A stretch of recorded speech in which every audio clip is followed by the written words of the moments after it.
Birdie. Now, I like the little Gation games.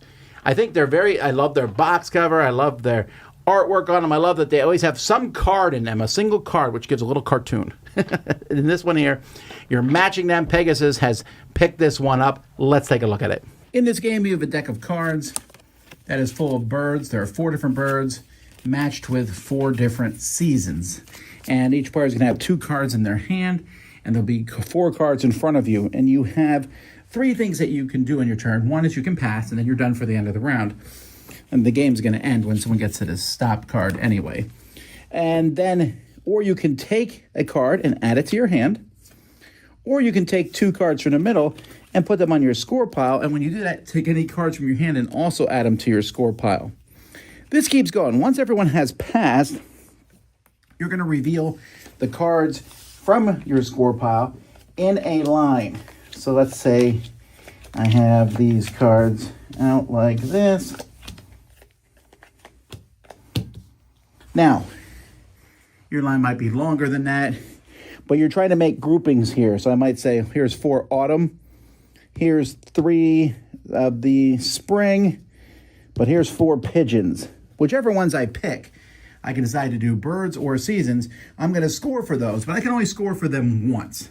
So I'm not going to necessarily do it as much as I can. Each time I score, I get points here. So you can do one giant group, but you'll get fewer flat points on the side. The more groups you do, the more points you get here. And once you do spring or owls or whatever, you can only score them once. So in the second round, you may not, if you get a bunch more of spring and you did like 5 spring the first round, you might not get more. And then you'll just add all your points together. There's also special abilities you can do with these birds. Copy the lowest value you scored this round to any empty box. Before creating sets, draw a new card and add it to your line.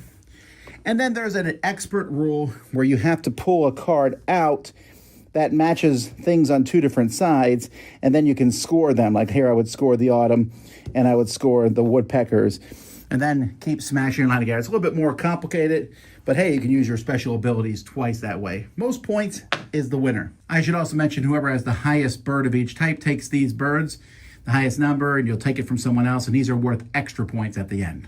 Well, there's some ideas I like in here. By the way, you talk about that advanced way. No, it is so mind-bending. But this game is memory. That's the thing, it's memory. I'm taking cards and putting them down in a pile and hoping at the end I can make a chain. But that's not my biggest problem with this game. My biggest problem with Birdie is the fact that why are we all at the same table? Other than for you to draw the cards I want. You sit there, you draw some cards. I draw some cards. The only thing that's going to matter is they put in those little bird tokens. They're like, ooh, whoever has the most steals that from the other player. I want an owl, but John takes the owls every time when it's his turn. The only way I'm ever going to get an owl is if one comes off the top of the deck after him. It's just not interesting at all. You just draw. Put them out. You score points. I don't care. Then some of the concepts are interesting, like, oh, you can only score spring once. You can only score owls once. But not interesting enough to make me want to play it. It's not fast enough. It's not fascinating enough. And there's some other little memory games, some done by this same company, which I think are better. Birdie, just not a game I think that is that interesting. A 5 out of 10.